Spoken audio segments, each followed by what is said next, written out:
ప్రభునందు ప్రియులారా, మనము ఈ దినము పాత నిబంధన మలాకీ గ్రంథం చదువుకున్నాం.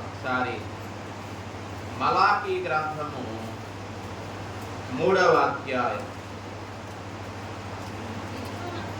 మలాకీ గ్రంథము 3వ అధ్యాయము 1 నుండి 4 వచనాలు మనం చదువుకున్నాం. ఇదిగో నాకు ముందుగా మార్గము సిద్ధపరచుటకై నేను నా దూతను పంపుతున్నాను. మీరు వెతుకుతున్న ప్రభు అనగా మీరు కోరుకును నిబంధన దూత తన ఆలయమునకు ఎలా వస్తాడు? హఠాత్తుగా వచ్చును. ఇదిగో ఆయన వచ్చుచున్నాడని సైన్యములకు అధిపతియగు యెహోవా సెలవిచ్చుచున్నాడు. మనము ఏ కాలంలో ఉన్నాం? అడ్వెంట్ అంటే ప్రభు రాకడ దినములలో ఉన్నాం. అదిగో ప్రభు రాకడ దినాలలో ఉన్నటువంటి మనము మరి సిద్ధపడమని దేవుని వాక్యం చెప్తూ ఉంది. ఈ దినం అంశము కూడా మారు మనస్సు పొందండి. ప్రభు రాబోతూ ఉన్నాడు. మారు మనస్సు పొందండి. మారు మనస్సు ఒక వ్యక్తిని ప్రభు రాక కొరకు ఏం చేస్తుంది? సిద్ధపరచుద్ది. ఒక వ్యక్తి మారు మనస్సు పొందకుండా దేవుని రాజ్యములో ఎంత మాత్రము ఏం చేయలేడు? ప్రవేశించలేడు. ఆ విషయాన్ని యేసయ్య యోహాను సువార్త మరి నికోదేముతో, యోహాను సువార్తలో నికోదేముతో ఆయన స్పష్టంగా చెప్పాడు కదా.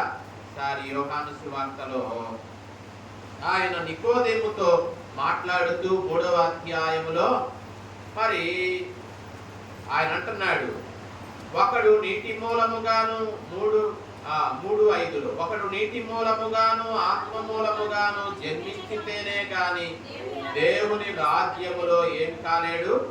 ప్రవేశించలేడు.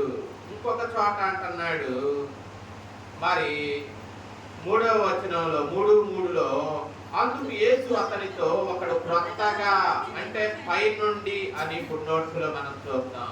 ఒకడు పై నుండి జన్మించితేనే కానీ అతడు దేవుని రాజ్యమును ప్రవేశించలేడా? చూడలేడు. కనీసం చూడలేడు. పై నుండి జన్మించకపోతే ఒక వ్యక్తి దేవుని రాజ్యమును చూడలేడు. ఒక వ్యక్తి మరి నీటి మూలముగా ఆత్మ మూలముగా జన్మించితేనే ఆ వ్యక్తి పరలోక రాజ్యములో ఏమవుతాడు? ప్రవేశిస్తాడు. మరి యోహాను మనం చూస్తే మెస్సియా రాకకు ముందు దూత వస్తాడు. మెస్సియా రాబోతున్నాడు. ఆ మెస్సియా రాకకు ముందు దూత గురించి మలాకీ ప్రవక్త తెలియచేస్తున్నాడు. దూత రాబోతున్నాడు. అతడు ఏం చేస్తాడు? ఆ దూత నాకు ముందుగా వచ్చి మార్గాన్ని సిద్ధపరుస్తాడు. ప్రభు రాక కొరకు ఆ దూత ముందుగా వచ్చి ఏం చేస్తాడు? మార్గాన్ని సిద్ధపరుస్తాడు. ఈ మొదటి వచనంలో మనం ఇద్దరు దూతలను చూస్తున్నాం.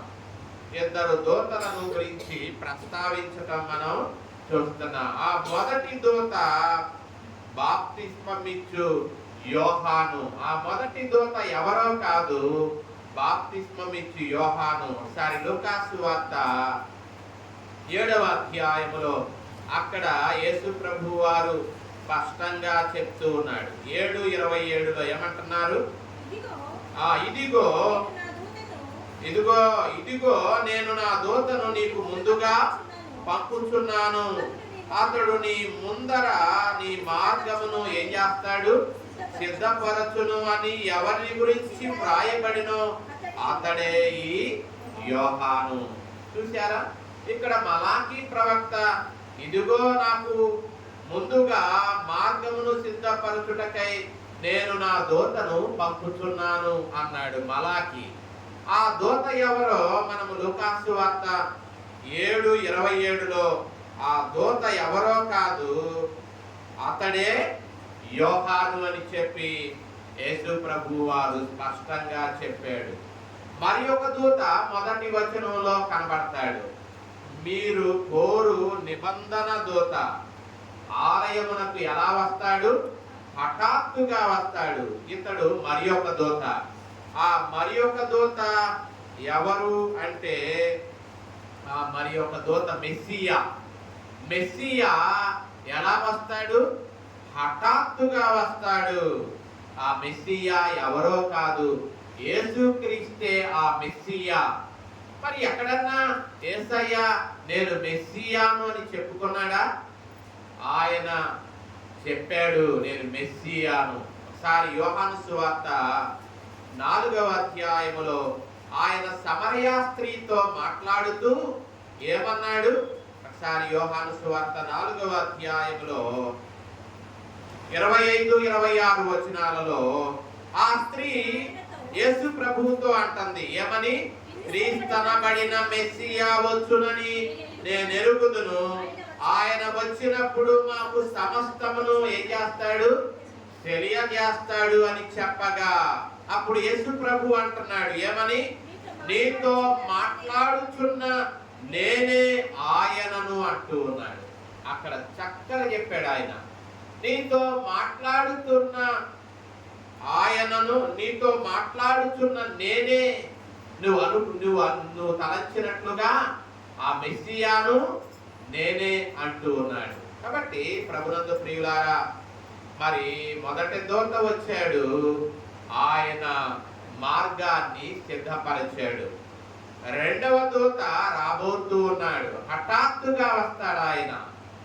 ఆ దూత ఎవరో కాదు, ఆయనే మెస్సియా. ఆ మెస్సియా ఎవరో కాదు, ఆయనే యేసు ప్రభు.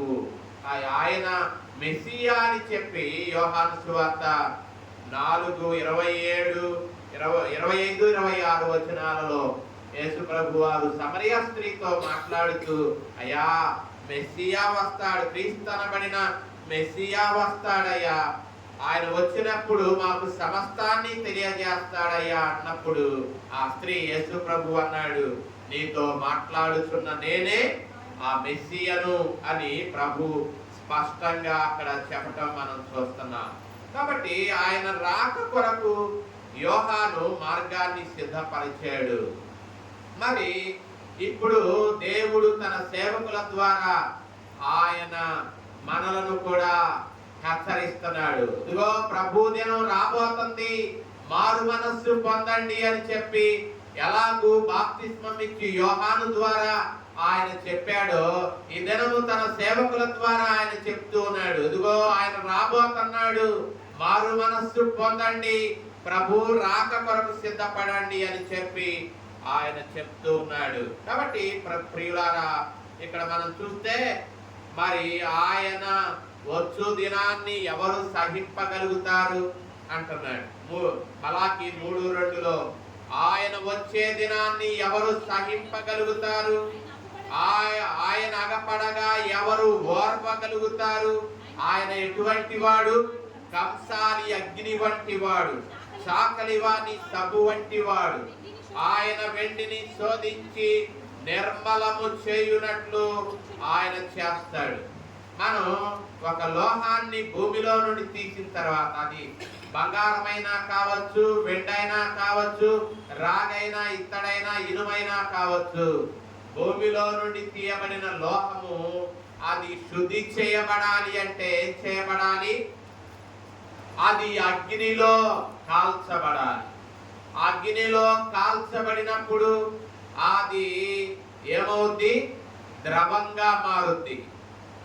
అగ్నిలో కాల్చబడినప్పుడు అది ద్రవ రూపముగా మారుద్ది. ఎప్పుడైతే అది ద్రవ రూపముగా మారిందో ఆ లోహములోని మస్టు మలినము ఏమవుద్ది? ద్రవ రూపంగా మారిన తర్వాత ఆ మలినమంతా కిందకు చేరుకుంటది.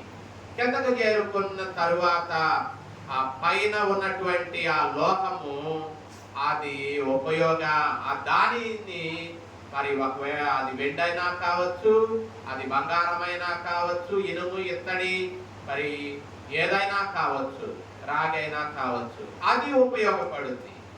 ఆ దానిలో మలినము ఉన్నంత కాలము అది ఎంత మాత్రము ఉపయోగపడుద్దా?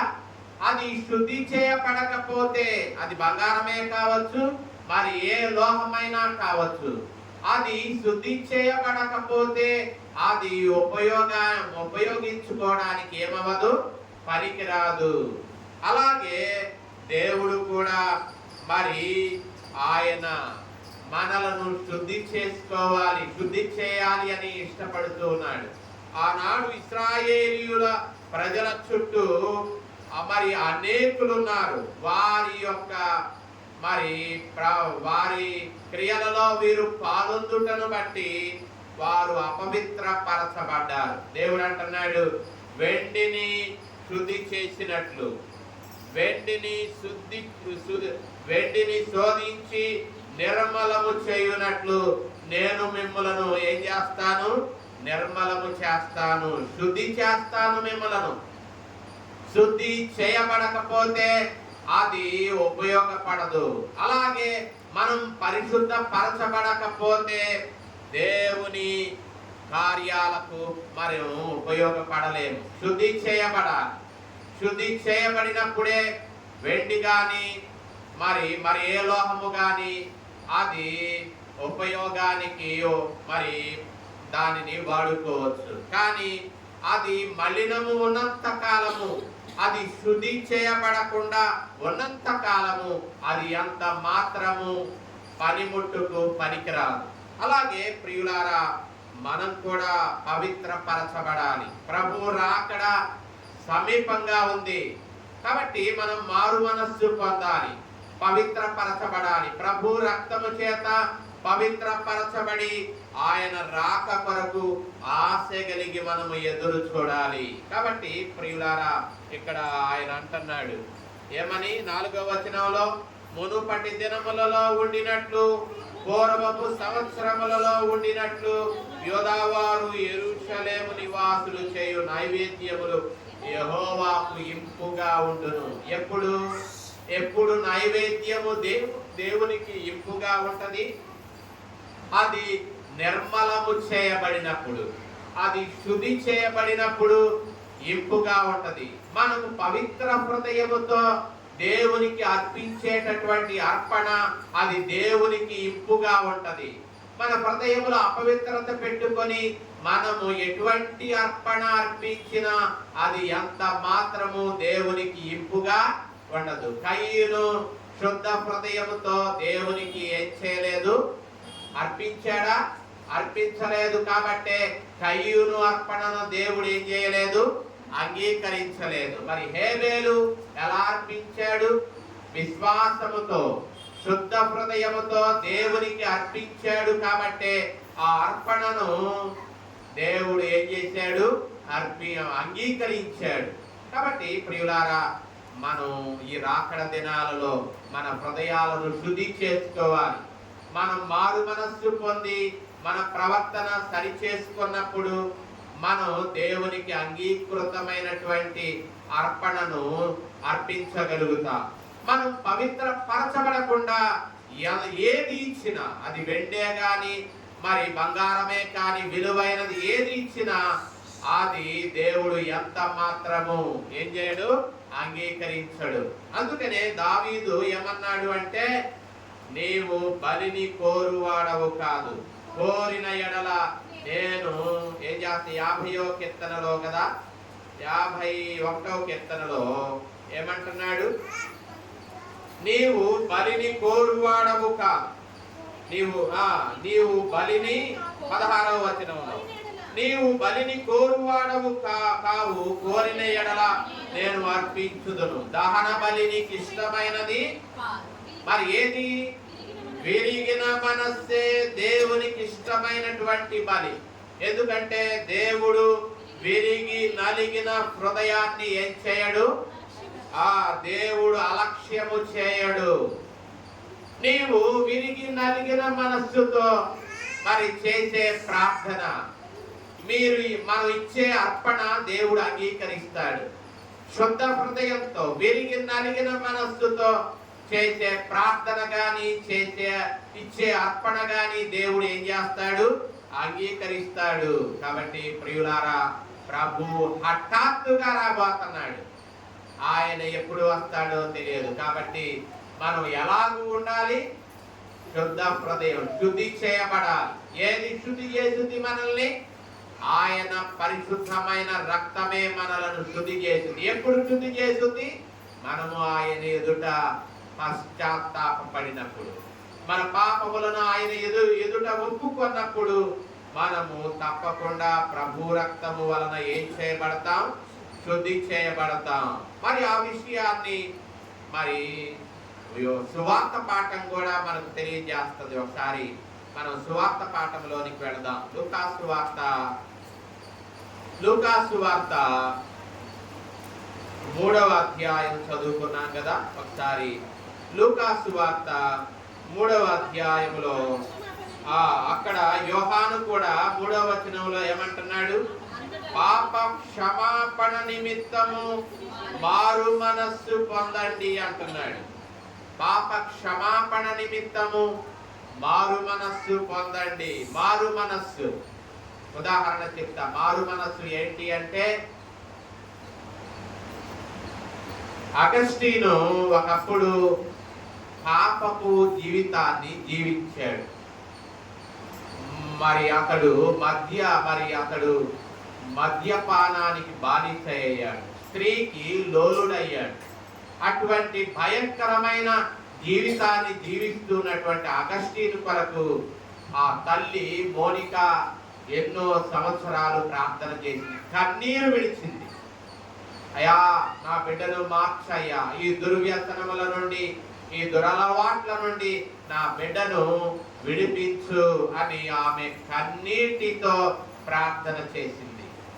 మరి కొంతకాలానికి మరి అగస్టీను ప్రభు ఏం చేశాడు? ప్రభు పట్టుకున్నాడు, మారు మనస్సు పొందాడు. మారు మనస్సు పొందినటువంటి అగస్టీను సువార్త ప్రకటించుకుంటూ వెళుతూ ఉన్నాడు. వెళుతూ ఉన్నప్పుడు ఒక వీధిలో గుండా వెళుతూ ఉన్నాడు. వీధిలో గుండా వెళుతూ ఉన్నప్పుడు ఒక స్త్రీ అగస్టీన్ని చూసి, అగస్టీన్ అగస్టీన్, ఆమెను నేనే అంటుంది. ఏమంటుంది? అగస్టీన్ అగస్టీన్, ఆమెను నేను. కనీసం నా వైపు చూడకుండా పెడుతున్నావేంటి? నేను ఆమెనే అని ఆమె కేకలు పెడుతుంది. అప్పుడు అగస్టీన్ అంటున్నాడు, ఒకవేళ నీవు ఆమె కావచ్చు కానీ నేను అతడిని కాను అంటున్నాడు. నీవు ఆమెవు కావచ్చు నిజమే, కానీ నేను మాత్రం ఆ వ్యక్తిని కాను అన్నాడు. అది మారు మనస్సు. కాబట్టి ప్రభునందు ప్రియులారా, మారు మనస్సు అంటే మరి ఒక వ్యక్తి తన తలంపులు మారాలి, తన హృదయం మారాలి. హృదయం మారకుండా, మరి మన తలంపులు మారకుండా మనం ఎంత కాలము దేవుని సన్నిధికి వచ్చినా మనలను మనమే ఏం చేసుకుంటున్నాం? మోసపుచ్చుకుంటున్నాం. మనలను మనమే మోసపుచ్చుకుంటున్నాం. అందుకనే యాకోబు అంటాడు, మీరు వాక్యమును వినువారు మాత్రమై ఉండి మిమ్ములను మీరు మోసపుచ్చుకొనక వాక్య ప్రకారము ప్రవర్తించువారై ఉండండి అని యాకోబు పత్రిక 1:22లో అంటాడు. ఏమంటాడు? మీరు వినువారు మాత్రమై ఉండి మిమ్మును మీరు మోసపుచ్చుకొనకుండా వాక్య ప్రకారము ప్రవర్తించువారై ఉండండి. వింటే సరిపోదు. ఏమండి? పరిసయ్యులు విన్నారు, శాస్త్రులు విన్నారు, ప్రధాన యాజకులు విన్నారు, ఆనాటి యూదులు యేసయ్య మాటలు విన్నారు. విని వాటి చొప్పున వారు ఏం చేయలేదు? ప్రవర్తించలేదు. యోహాను కూడా ఇక్కడ, యోహాను ఎక్కడ ఉండి మరి ప్రకటిస్తున్నాడు? అతడు యోర్దాను నది ప్రదేశమందంతటా, అరణ్య ప్రదేశములో అతడు ఉండి ఏం చేస్తున్నాడు?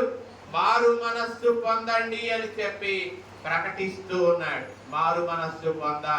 మరి ఈ దినం కూడా ప్రభు రాకడ బహు సమీపముగా ఉన్నటువంటి దినాలలో మరి దేవుడు రకరకాలుగా మనతో మాట్లాడుతున్నాడు. వాక్యం ద్వారా మాట్లాడుతున్నాడు, సేవకుల ద్వారా మాట్లాడుతున్నాడు.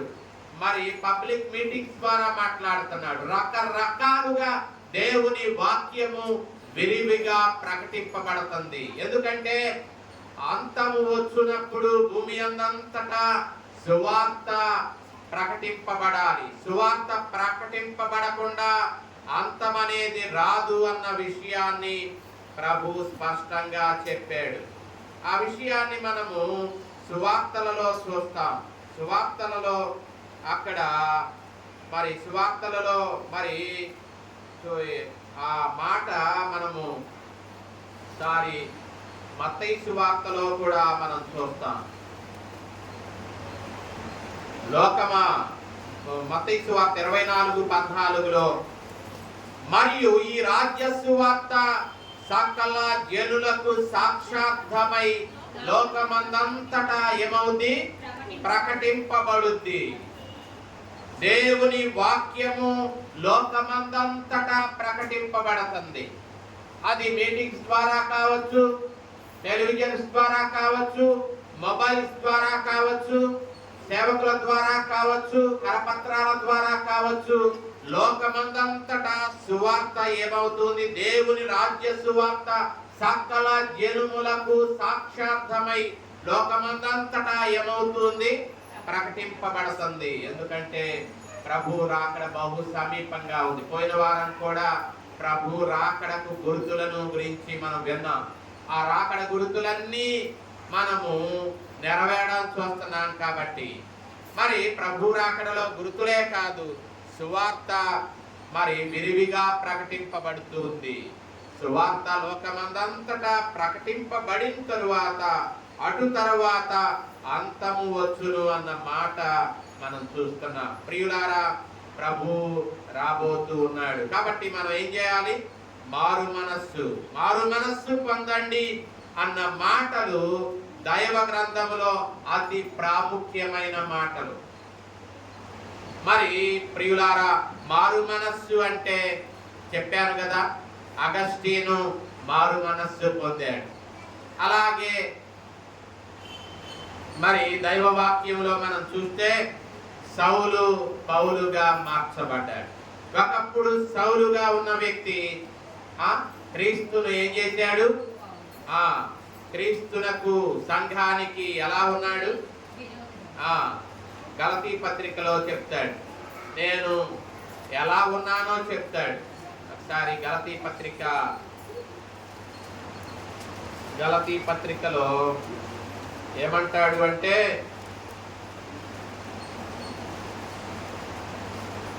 గలతీ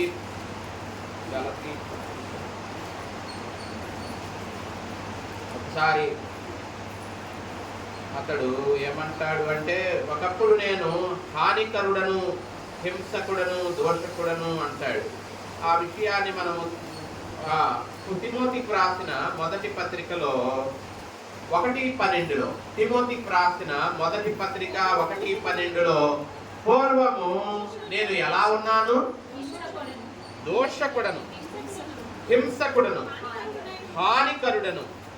మరి ఇవన్నీ 13వ వచనం చివరిలో అంటాడు, తెలియక అవిశ్వాసము వలన చేసితిని. ఒకప్పుడు దూషించాడు,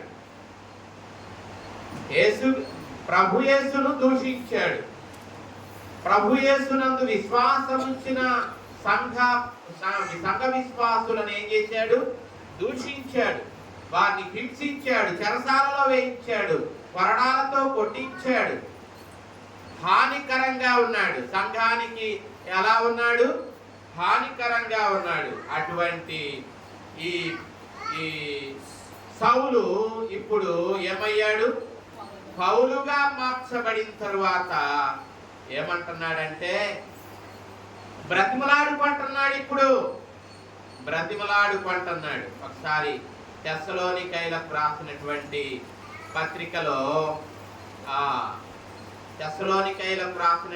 పత్రికలో ఏమంటున్నాడు?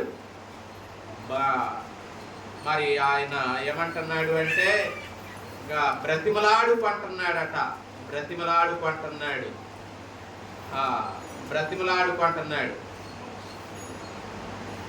ఇంకా 2వ అధ్యాయం 7వ వచనం. స్తన్యమిచ్చు తల్లి తన సొంత బిడ్డలను గారవించున్నట్లుగా మేము మీ మధ్యను ఎలా ఉన్నాం? ఆ సాధువులమై ఉంటిమి అంటాడు. మరి ఇంకా ఏమంటాడంటే మేము 9వ వచనంలో సహోదరులారా మా ప్రయాసము మా కష్టమును మీకు జ్ఞాపకం ఉన్నది కదా, మేము మీలో ఎవరికైనాను భారముగా ఉండకూడదని రాత్రింబవళ్ళు కష్టము చేసి జీవనము చేయొచ్చు మీకు ఏం చేస్తున్నాం? సువార్త ప్రకటిస్తున్నాం. కాబట్టి ఇంకా అంటాడు మరి ఆయన ఆ రీతిగా ఇక్కడ మేము ఒకప్పుడు దూషించాను, హింసించాను, హానికరముగా ఉన్నాను. ఇప్పుడు ఏం చేస్తున్నాడు?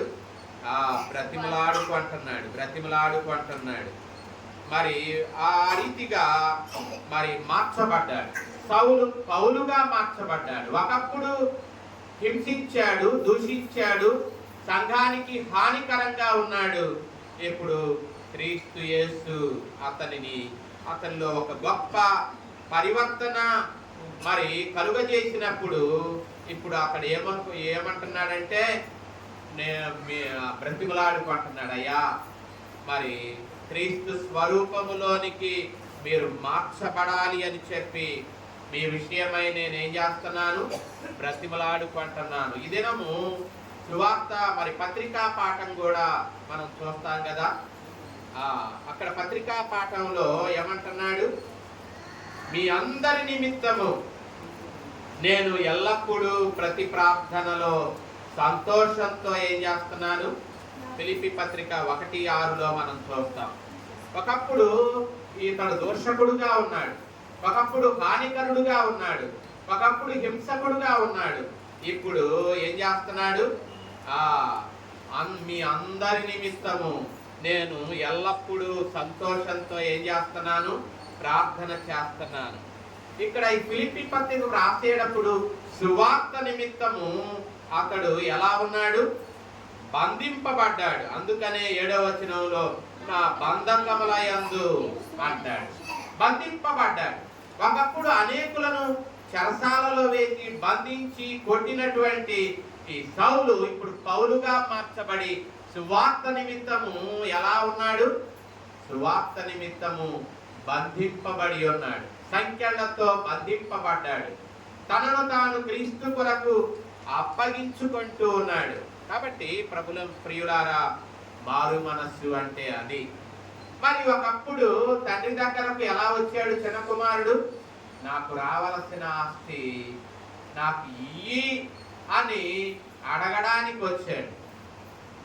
ఇప్పుడు అతడు తన తప్పు తెలుసుకున్నాడు. అతనికి బుద్ధి వచ్చింది. బుద్ధి వచ్చిన తర్వాత ఇప్పుడు తండ్రి దగ్గరకు ఎలా వస్తున్నాడు? లూకాసు వార్తలో తండ్రి దగ్గరకు ఎలా వచ్చాడు ఆ కుమారుడు? తండ్రి, నేను పరలోకమునకును విరోధముగాను నీ ఎదుటను ఏం చేశాను? పాపము చేసి తిని ఇక మీదట నీ కుమారుడు అని అనిపించుకొనుటకు యోగ్యుడను కాను. నన్ను నీ కూలివారిగా ఒకరిని పెట్టుకో అంటున్నాడు. నన్ను నీ కూలివారిలో ఒకరిగా నన్ను పెట్టుకో అయ్యా అంటున్నాడు. కాబట్టి ప్రియులారా, మరి అది మారు మనసు. ఒకప్పుడు ఈ చిన్న కుమారుడే తండ్రి దగ్గరకు వచ్చి నా ఆస్తిని నాకు పంచిపెట్టు అన్నాడు. దుర్బుద్ధితో, ఏమండి, ఒక చెడ్డ మనస్సుతో తండ్రి దగ్గరకు వచ్చాడు. తన భాగాన్ని తనకు ఇవ్వమని అడగడానికి వచ్చాడు. ఇప్పుడు అదే వ్యక్తి 17వ వచనంలో బుద్ధి వచ్చినప్పుడు అన్న మాట అక్కడ చూస్తాం. 15వ అధ్యాయము 17వ వచనంలో అతడు అయితే బుద్ధి వచ్చినప్పుడు, ఆ బుద్ధే ఏదో కాదు, అది మారు మనస్సు. ఆ బుద్ధి వచ్చినప్పుడు, మనస్సు మారినప్పుడు అప్పుడు అంటున్నాడు, అయ్యా నేను నీకు విరోధంగా, దేవునికి విరోధంగా ఏం చేశాను? పాపము చేశాను. నీ కుమారుడును అనిపించుకోవడానికి అసలు యోగ్యుడనే.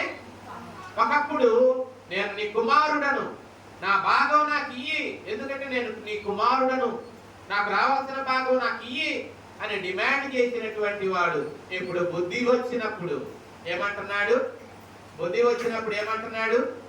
నేను నీ కుమారుడను అనిపించుకోవడానికి కూడా యోగ్యుడు, అనిపించుకోవడానికి కూడా యోగ్యుడును కాదు, మరి నీ కూలి వారిలో ఒకరిగా నన్ను చేర్చుకుంటే చాలు అంటున్నాడు. కాబట్టి ప్రభునందు ప్రియులారా, మారు మనస్సు పొందాలి. మరి మన ప్రవర్తనలో మార్పు రావాలి. దేవుని సన్నిధికి వస్తున్నాం, వాక్యాన్ని వింటున్నాం, బైబిల్ చదువుకుంటున్నాం, ప్రార్థన చేస్తున్నాం, మన ప్రవర్తనలో ఏమైనా మార్పు ఉందా? ఒకప్పుడు లోకములో ఉన్నప్పుడు ఒక విధంగా ఉన్న సౌలు మరి ప్రభువులోకి వచ్చిన తర్వాత ఆయనలో మార్పు అనేది కనపడిందా? కనబడింది. ఒకప్పుడు మారు మనస్సు బుద్ధి లేక మరి పోగొట్టుకున్నప్పుడు, మారు మనస్సు పొందనప్పుడు ఎలా వచ్చాడు? చెడ్డ తలంపుతో వచ్చాడు, చెడ్డ ఉద్దేశంతో వచ్చాడు. కానీ బుద్ధి వచ్చినప్పుడు అతడు ఎలా వచ్చాడు? తండ్రి దగ్గరకు కృంగిన మనస్సుతో, పశ్చాత్తాపముతో అలా వచ్చాడు తండ్రి దగ్గరకు. నీ కుమారుడను అనిపించుకోవడానికి యోగ్యుడను కాదయ్యా అన్న కృంగిన మనస్సుతో, పశ్చాత్తాపముతో వచ్చాడు. కాబట్టి ప్రభునందు ప్రియులారా, మరి మారు మనస్సు అంటే అది మన ప్రవర్తన, మన హృదయం పూర్తిగా మారాలి. టర్న్ బ్యాక్ అన్నారు ఇంగ్లీష్ లో. మారు మనస్సు అంటే టర్న్ బ్యాక్. ఒకప్పుడు ఒక వ్యక్తి పాపములో కొనసాగుతూ ఉన్నాడు, దేవుడు అతన్ని సంధించాడు. సంధింపబడిన ఆ వ్యక్తి ఆ పాపము నుండి ఏమయ్యాడు? టర్న్ బ్యాక్ అయ్యాడు. అతని తలంపులు మారిని, అతని మాటలు మారిని, అతని ప్రవర్తన మారింది. అది మారు మనస్సు. కాబట్టి ప్రభునందు ప్రియులారా, అటువంటి మారు మనస్సు ఈ రాకడ దినాలలో మనకు అవసరమండి. మారు మనస్సు పొందకపోతే దేవుని రాజ్యములో మనం ఎంత మాత్రము ప్రవేశించలేము. ఆ అర్థముతోనే యేసయ్య చెప్పాడు, ఆ అర్థముతోనే శిష్యులు చెప్పారు, ఆ అర్థముతోనే బాప్తిస్మం ఇచ్చి యోహాను కూడా చెప్పాడు. ఏమని? మారు మనస్సు పొందండి అని. కాబట్టి చెడు తలంపుల నుండి, చెడు క్రియల నుండి దేవుని వైపు తిరగడమే నిజమైన మారు మనస్సు. చెడు తలంపులు, ఒక వ్యక్తి దేవునిని అంగీకరింపక మునుపు అతని యొక్క తలంపులు చెడు తలంపులుగా ఉంటాయి. అతని యొక్క మరి క్రియలు చెడ్డవిగా ఉంటాయి. వాడికి అనిపించదు నేను చెడ్డ పని చేస్తున్నానే, చెడ్డగా ప్రవర్తిస్తున్నానే అని. ఒక వ్యక్తి పాపములో ఉన్నంత కాలము వాడికి అది పాపంగా, చెడుగా అనిపించదు. కానీ ఎప్పుడైతే అతడు మారు మనస్సు పొందుతాడు, మనస్సు మార్చుకుంటాడు, క్రీస్తును చేర్చుకుంటాడు, తన పాపాన్ని ప్రభు ఎదుట ఒప్పుకుంటాడు, అప్పుడు అతనికి తాను చేసేది ఎలాగుంటది? చెడ్డదిగా కనపడుతుంది. దావీదు పశ్చాత్తాపపడక మునుపు బెత్షెబాతో పాపం చేయడం తప్పుగా కనపడలా, ఉరియాను చంపించడం తప్పుగా కనపడలేదు. కానీ ఎప్పుడైతే దావీదు 51వ కీర్తనలో, అయా నీకు కేవలము నీకే విరోధంగా నేను పాపము చేశాను, నీ దృష్టి ఎదుట నేను చెడుతనము చేశాను అని తన పాపాన్ని గురించి ప్రభు ఎదుట ఒప్పుకున్నాడు. తాను చేసింది ఎలా కనపడింది? చెడుగా కనపడింది. చేయకూడనటువంటి కార్యముగా, ఘోరమైనటువంటి కార్యముగా కనపడింది. ఒక వ్యక్తి మారు మనస్సు పొందితే ఆ వ్యక్తి అంటాడు, ఏ రీతిగా దేవునికి విరోధంగా నేను ఈ పాపాన్ని చేయగలను, ఈలాగు ప్రవర్తించగలను అంటాడు. ఎవరన్నారు ఆ మాట? యోసేపు అన్నాడు. నేను దేవునికి విరోధముగా ఈ చెడు కార్యాన్ని ఏ రీతిగా నేను చేయగలను అంటే, ఒక వ్యక్తి మారు మనస్సు పొందినప్పుడు, ఒక వ్యక్తి దేవుని పట్ల భయభక్తులు ఉన్నప్పుడు చెడును ఎంత మాత్రము చేయడానికి ఏమవడు? ఇష్టపడడు. ఒకవేళ పొరపాటున పాపములో దావీదులాగా పడిన ఆ పాపము నుండి ఏమవుతాడు? పశ్చాత్తాపపడి బయటకు వస్తాడు. ఒక వ్యక్తి మరి పాపము చేసిన, నేను ఆయనను ఎరుగనని ముమ్మారు మొక్కిన, ఆ తరువాత పేతురు పశ్చాత్తాపపడి మరి మరలా అటువంటి పాపమును చేశాడా? మరలా నేను ఆయనను ఎరుగనని అన్నాడా? అనలేదు. అది మారు మనస్సు. తప్పు చేస్తాం, తప్పు చేయకుండా ఇక్కడ ఎవరన్నా నేను ఏ పాపము చేయలేదండి అని అనేవాళ్ళు ఇక్కడ ఒక్కళ్ళు ఉన్నారా? లేరు కదా. అందరూ పాపము చేసి, రోమాపత్రికలో అదే 3:22లో అందరు, ఏ భేదము లేదు, అందరూ ఏం చేశారు? పాపము చేశారు. కాబట్టి ప్రతి వ్యక్తి, అందుకని దావీదు నేను పాపములో పుట్టిన వాడను, పాపములోనే నా తల్లి నన్ను గర్భము ధరించింది అంటాడు. కాబట్టి ప్రియులారా, తప్పు చేస్తాం, కానీ తప్పు సరిదిద్దుకోవాలి. దావీదు తప్పు చేశాడు, సరి చేసుకున్నాడు. సౌలుగా ఉన్నప్పుడు దుర్మార్గంగా ప్రవర్తించాడు, సత్యము తెలుసుకున్నాడు. ఆ తరువాత పౌలుగా మారి ప్రభు కొరకే అతడు ఏం చేశాడు? జీవించాడు. కాబట్టి ప్రియులారా, మారు మనస్సు పొందాలి, పాపము నుండి విడుదల పొందాలి అన్న కోరిక ఎవరిలో ఉంటది? మారు మనస్సు పొందినటువంటి వ్యక్తిలో ఉంటది. మారు మనస్సు పొందిన వ్యక్తిలో పాపము నుండి బయటపడాలి అన్న కోరిక ఉంటది. ఒకవేళ గొర్రె వరదలో పొరపాటుగా పడిన గొర్రె ఆ వరదలో, ఆ రొచ్చులో ఉండడానికి ఇష్టపడుద్దా? ఇష్టపడదు. అది బయటకు రావడానికే ప్రయత్నిస్తుంది. అలాగే ఒక వ్యక్తి మారు మనస్సు పొందినట్లయితే తప్పు చేసినప్పటికీ ఆ తప్పులో నుండి ఏమవుతాడు? బయటకు రావాలి అని ప్రయత్నం చేస్తాడు. కాబట్టి పశ్చాత్తాపపడని వ్యక్తి, తన పాపముల విషయమై మారు మనస్సు పొందనటువంటి వ్యక్తి పాప క్షమాపణ పొందలేడు, రక్షణ పొందలేడు. ఆ విషయాన్ని లూకాసు వార్త 13:3లో ప్రభువు స్పష్టంగా చెప్పాడు. 13:3లో ఏమన్నాడు ఆయన? మీరు మారు మనస్సు పొందని ఎడల మీరందరూ అలాగునే నశిస్తారు అన్నాడు. మారు మనస్సు పొందకపోతే మనం ఏమవుతాం? నశిస్తాము. మరి ప్రియులారా, మారు మనస్సు పొందాలి. అందుకనే లూకాసు వార్త 24వ అధ్యాయంలో కూడా అక్కడ మనం 47వ వచనంలో యెరూషలేము మొదలుకొని సమస్త జనములలో ఆయన పేరిట మారు మనస్సు, పాప క్షమాపణ ప్రకటింపబడింది. మారు మనస్సు, పాప క్షమాపణ ఎక్కడ నుండి? యెరూషలేము మొదలుకొని సమస్త జనులలో ఆయన పేరిట ఏం పొందాలి? మారు మనస్సు పొందాలి. మారు మనస్సు పొందకుండా మనము దేవుని రాజ్యమును ప్రవేశించలే. ఆ విషయాన్ని కూడా అపోస్తులు చెప్పారు.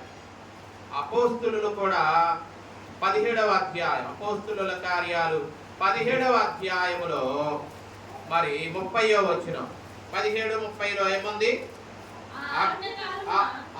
ఆ అజ్ఞాన కాలములను దేవుడు చూచి చూడనట్టు ఉండెను. ఇప్పుడైతే అంతటను అందరూ ఏం పొందాలి? మారు మనస్సు పొందవలనని ఆయన బ్రతిమలాడు పట్టున్నాడా? అది ఆజ్ఞ, దేవుడు ఆజ్ఞాపిస్తున్నాడు, మారు మనస్సు పొందండి. ఆజ్ఞను అతిక్రమించినటువంటి ఆదాము హవ్వలు దేవునికి దూరం అయ్యారు.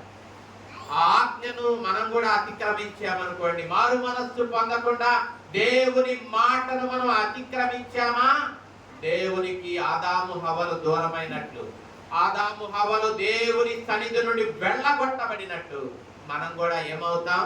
దేవుని ఎదుట నుండి, దేవుని యొక్క ప్రసన్నత నుండి దూరం అవుతాం, వెళ్ళగొట్టబడతాం. దేవునికి దూరం అయితే కలిగే పరిస్థితి ఏంటి? నరకమే కదా, అగ్నే కదా.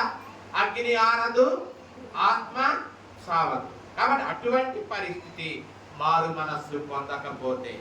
కాబట్టి ప్రభునందు ప్రియులారా, దేవుని వాక్యము చెప్తూ ఉంది ఏమని?